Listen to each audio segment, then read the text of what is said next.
Hola, buen día gente, ¿cómo están? Vamos a arrancar con la clase número 3 de Educación Cívica. Vamos a repasar un poquito qué es lo que estuvimos viendo en las clases anteriores y vamos a retomar con lo que habíamos prometido para hoy, la clase 3. Recuerden que en la primera clase habíamos visto algunas características básicas de la Constitución Nacional Argentina, antecedentes, partes de la Constitución, reformas, eh, algunas transformaciones que se produjeron, el preámbulo, etc. En la segunda clase, con lo que trabajamos es con los conceptos de declaraciones, derechos y garantías, que es todo parte de la primera sección de la Constitución. Y dijimos que para la clase de hoy íbamos a tomar el tema de las formas de gobierno y dos conceptos que me parecen clave para poder entender el sistema y para poder diferenciarlos, que son los de democracia y república. Partiendo de la propia definición que hace en general la Constitución, que es la de la forma de gobierno representativa, republicana y federal. Así que bueno, vamos a ponernos manos a la obra con eso. La idea es que podamos comprender al final de esta clase claramente estos conceptos y podamos después aplicarlos a ver si en la práctica se cumplen o no, que ya es una cosa más complicada.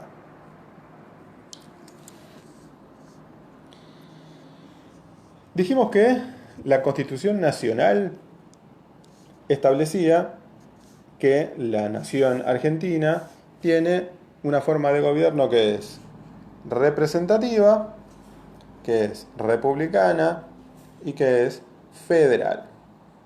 ¿Esto qué significa?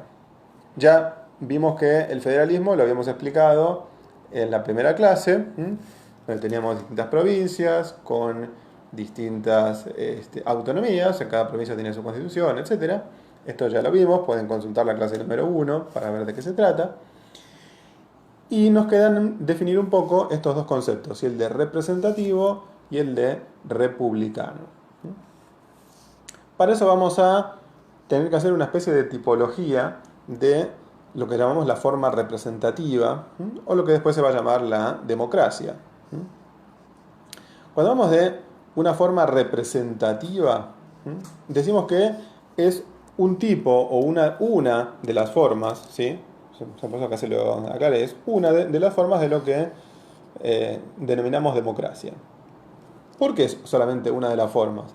Porque vamos a ver que tenemos varias formas de democracia y la representativa solamente es una de ellas. Quizá la menos democrática de todas, pero bueno, vamos a criticarlo después. ¿De qué estaríamos hablando cuando hablamos de una estructura democrática de gobierno o una forma democrática de gobierno? En teoría, la definición básica de democracia sería la de gobierno del pueblo. Esto es un término que viene del griego. La palabra demos significa el pueblo, o sea, el conjunto de los habitantes de un determinado distrito. Y kratos, que significa gobierno, poder.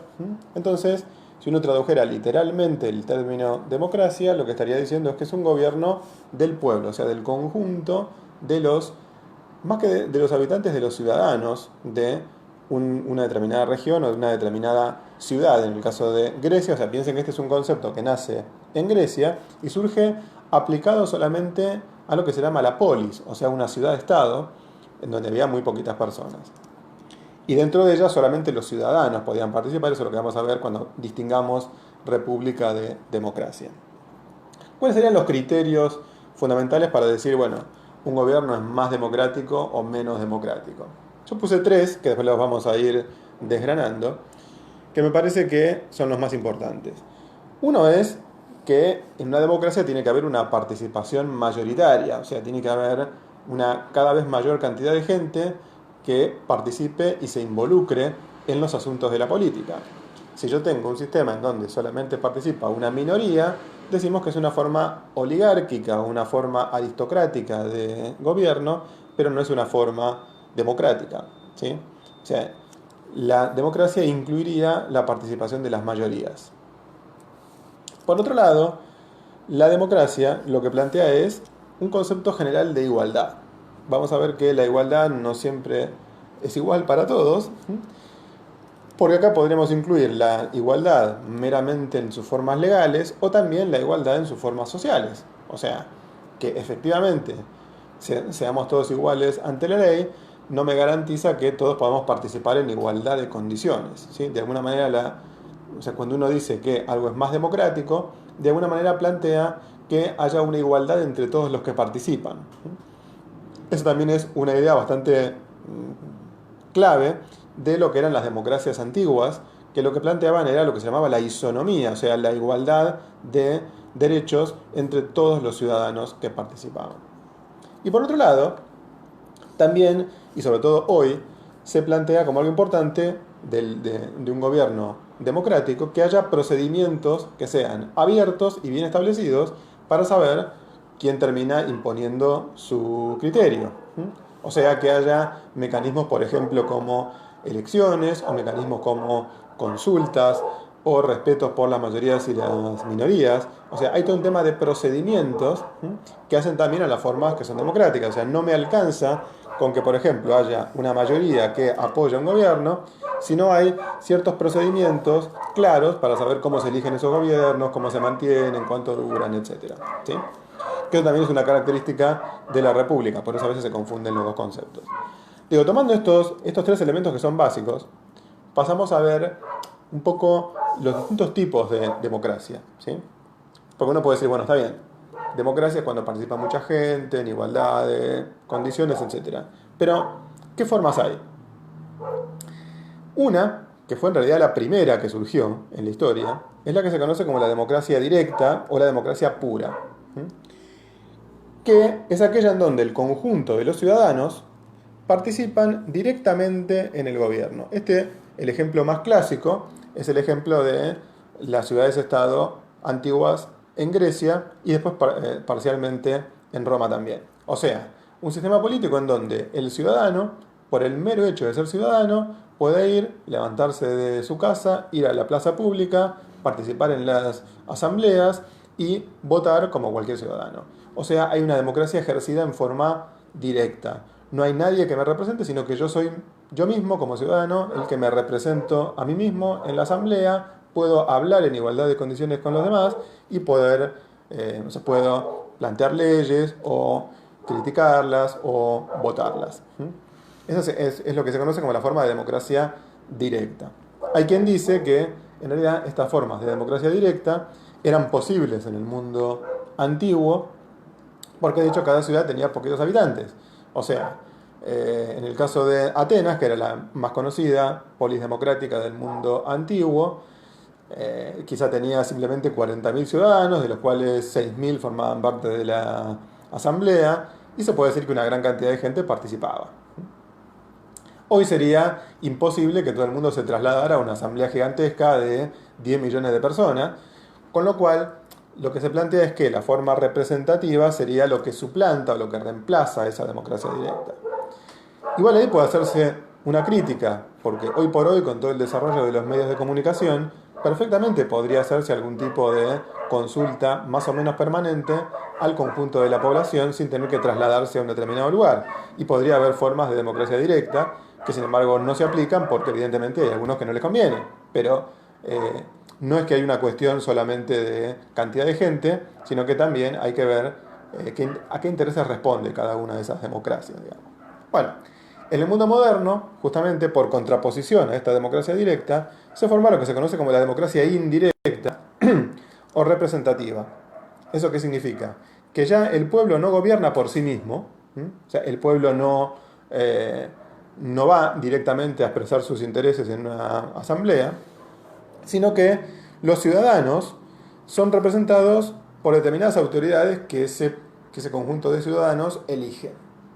O sea, ahí hay que confiar en que hay un conjunto de personas al que se le va a dar cierto poder de representar los intereses de la mayoría, pero no dejan de ser una minoría que está en el gobierno. Entonces hablamos de los representantes. Fíjense que la Constitución argentina no solo plantea en el preámbulo que nosotros somos los representantes, sino que al mismo tiempo prohíbe la democracia directa, argumentando que ningún sector del pueblo puede arrogarse el derecho a hablar en nombre del pueblo porque entonces comete un delito. O sea, la democracia directa en el sistema actual es un delito. Ténganlo bien en cuenta porque son formas de democracia que son muy distintas. Finalmente, podemos hablar de una democracia semidirecta. ¿Qué sería una democracia semidirecta? Es lo que a veces se conoce como referéndum o plebiscito, que es una consulta que en lugar de simplemente plantear una elección de autoridades, o sea, fíjense que en una elección común, ¿qué es lo que los ciudadanos hacen? Tienen distintas listas de gente que se postula y elige a un gobernante al que se le da, digamos, carta blanca durante un cierto tiempo. El gobernante promete, dice una cosa, dice otra, pero después llega al gobierno y de hecho puede hacer lo que se le canta. O sea, no tiene un mandato vinculante en donde el elegido está obligado a hacer determinadas cosas que le obliga a la ciudadanía. En cambio, si yo hago una consulta vinculante, por ejemplo, puedo preguntarle a los ciudadanos no a quién va a terminar eligiendo como representante, sino qué hacer sobre determinado tema. Por ejemplo, eh, eh, está permitido hacer ciertas o establecer ciertas empresas en determinados lugares porque contaminan el medio ambiente. Bueno, y ahí los ciudadanos pueden votar y decir, bueno, sí, quiero que se instalen o no quiero que se instalen. ¿Quieren privatizar tal o cual empresa? Sí o no. ¿Quieren establecer una cuarentena? Sí o no. ¿Sí? O sea, la idea del referéndum es que se consulte sobre cosas puntuales. No para elegir autoridades, sino para decidir sobre cosas que, en el caso de que la votación resulte por sí o por no, haya que aplicarlas. Uno de los casos más conocidos en la historia reciente de la Argentina fue el referéndum que se hizo por la firma del Tratado de Paz con Chile, después de estar al borde de la guerra, y se hizo un referéndum en donde se preguntó si la población aprobaba el Tratado de Paz con Chile, sí o no. Bueno, el referéndum resultó porque sí y se estableció la paz con Chile. Pero fíjense que ahí no es una democracia indirecta, porque no le estoy dando el poder de decidir a los representantes, sino que son los ciudadanos los que de alguna manera tienen un derecho a elección directa de lo que se va a terminar haciendo. Tampoco es una democracia directa, porque no es que el ciudadano se expresa directamente sobre cualquier tema o puede proponer leyes, pero sin embargo tiene algún tipo de intervención mayor que la que tendría un sistema de democracia indirecta. Entonces fíjense que el sistema que tenemos en Argentina es un sistema de democracia representativa, solamente. ¿Sí? O sea, tenemos que confiar en que nuestros representantes nos representen. Ustedes dirán si nos representan o no a lo largo de la historia. Y después, otra de las clasificaciones o de las diferenciaciones que se hacen entre tipos de democracia es entre democracia formal y democracia sustancial.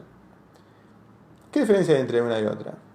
Democracia formal se la considera a la democracia que se preocupa por los procedimientos, lo que dijimos acá, ¿sí? Si uno de los elementos fundamentales de la democracia es cómo se elige, de qué manera, con qué mandatos, cuánto tiempo, con qué leyes. Bueno, cuando hablamos de una democracia formal, de lo que estamos diciendo es esto, ¿sí? Es un sistema que está muy preocupado por cuánto dura el mandato, por qué poderes tiene cada uno de los representantes, por quiénes pueden votar, quiénes no, qué derechos tienen, etc. Ahora, hay algunos que contraponen esta democracia formal con democracia sustancial. O sea, yo puedo tener un sistema democrático que funciona aceitadísimo, porque los procedimientos se cumplen, porque las leyes están ahí, son perfectos, pero sin embargo son sistemas políticos en donde los representantes no se preocupan por generar condiciones de igualdad social y económica entre los gobernados. Entonces, en ese caso, hay muchos que dicen, bueno, puede ser una democracia formalmente, pero económicamente y socialmente hay gente que, por ejemplo, no tiene acceso a derechos que son básicos. Esto creo que lo planteó con mucha claridad Nelson Mandela cuando asume en Sudáfrica. El sistema pasa de ser un sistema no democrático a ser un sistema democrático. Y Mandela dice, bueno, pero a ver, la democracia no deja de ser una cáscara vacía si seguimos teniendo una enorme cantidad de población negra que no tiene acceso ni siquiera a los elementos básicos de agua potable, vivienda, trabajo digno, etcétera, contra una minoría blanca que sí tiene todo eso. Entonces, como que la democracia no es posible si no se cumple con el otro de los grandes elementos, que es la igualdad. Y la igualdad no es solamente igualdad legal, sino que también tiene que ver con una igualdad social y con una igualdad económica. Entonces, hay quienes dicen que hay democracias que se preocupan más por lo sustancial, es decir, por conseguir la igualdad social, y hay democracias que se preocupan más por lo formal, o sea, por los procedimientos y por las leyes. Entonces, ahí también aparece un contrapunto entre una y otra. Obviamente, los que defienden la democracia formal tienden a disminuir la importancia de lo legal para que la sociedad sea feliz, digamos, y los que defienden lo sustancial tienden a dejar en un segundo plano los problemas de las leyes, y por ejemplo pueden apoyar a algún gobierno que sea un poco más autoritario, pero que sea más igualador a nivel social. Una vez que vimos esto, sí, o sea, los conceptos básicos de lo democrático, vamos a intentar comparar el concepto de la democracia con el concepto de república. Hay algunos que plantean que son como sinónimos, ¿sí? Si uno se pone a ver los discursos del radicalismo, ¿no? De Lilita Carrió, etc., siempre están hablando de la república y de la democracia como de una cosa similar. En realidad, cuando hablamos de una república, hablamos de un sistema que cumple con algunas características o con algunos requisitos puntuales. Los más importantes son, ya lo dijimos, pero lo repetimos, la igualdad ante la ley. Para un sistema republicano, todos los que son ciudadanos tienen que ser iguales ante la ley. Acá surge un problema, y es quiénes son los ciudadanos. Porque puede haber muchos o pocos ciudadanos. Pero los que son ciudadanos tienen que ser iguales ante la ley. No, no hay ciudadanos con privilegios respecto de otros. En segundo lugar, que el soberano ya no es un rey, ya no es una persona única que recibe la soberanía de las alturas, sino que el soberano tiene que ser el pueblo. Acá el problema también tiene que ver con quién es el pueblo, porque el pueblo son el conjunto de los ciudadanos. ¿A quién entendemos por pueblo? Los romanos en la antigüedad entendían por pueblo solamente a una minoría que eran los ciudadanos. Pero sin embargo, está claro que no hay un rey como soberano, sino que es el pueblo el soberano, y por lo tanto tiene que haber alguna forma de elección más o menos libre, en donde el conjunto de la ciudadanía pueda elegir a sus representantes. Otro de los elementos de la república es que hay una renovación periódica de las autoridades, o sea, ninguna autoridad dura eternamente, ni ninguna autoridad puede ponerse ella misma el periodo de mandato, sino que cuando es elegido empieza y tiene que terminar en algún momento y tiene que volver a renovar esa autoridad a partir de alguna forma de elección nueva, ¿sí? A diferencia de una monarquía o de una dictadura en donde el tipo puede estar ahí eternamente, en una república tiene que haber limitación de los mandatos.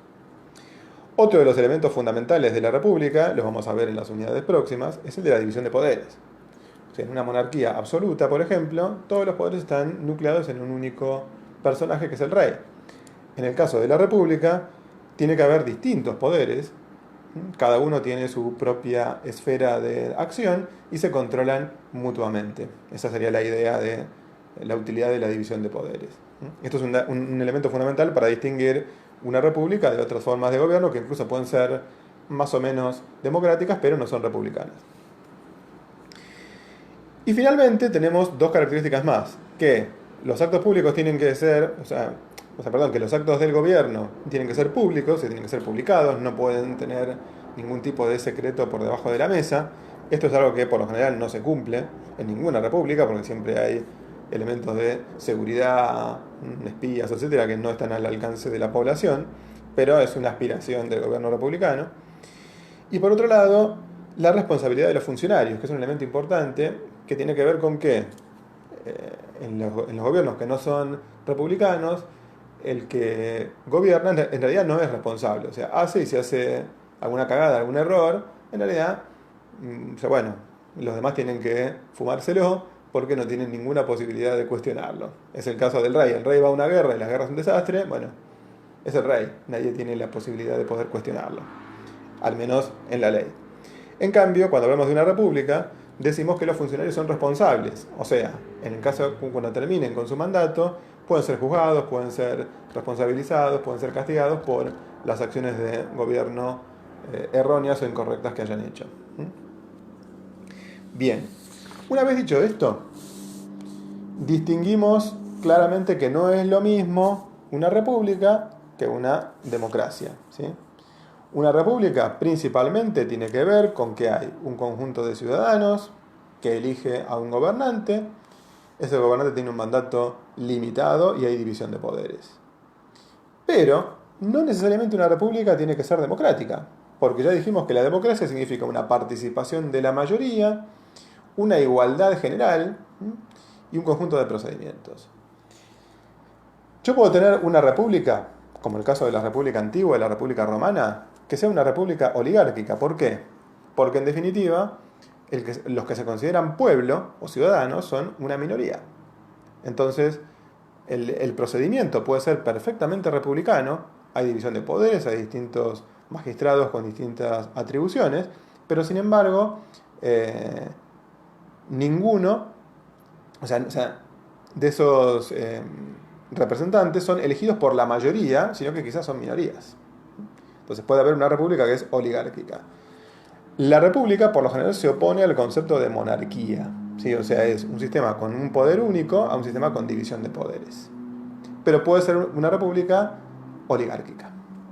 En cambio, una república democrática, en realidad, significa que hay una mayoría que participa, y uno podría decir, si una democracia es una democracia directa, no necesariamente hay una república, porque en definitiva puede no haber división de poderes, porque el poder está centrado en una asamblea única.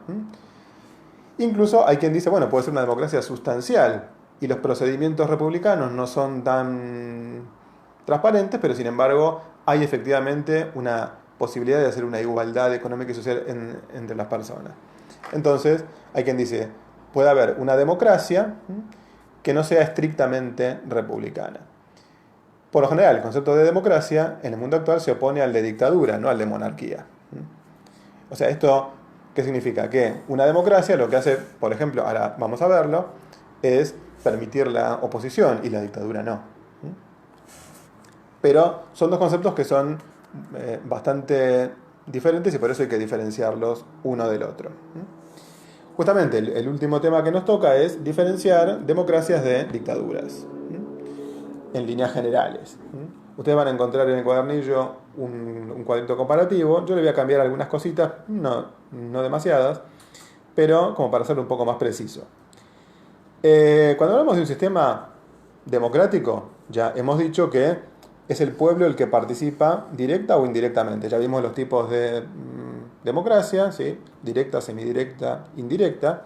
O sea, en un sistema democrático cualquiera hay una participación real del conjunto de los ciudadanos en el poder político. Por contraposición, en una dictadura, el pueblo no participa, ¿sí?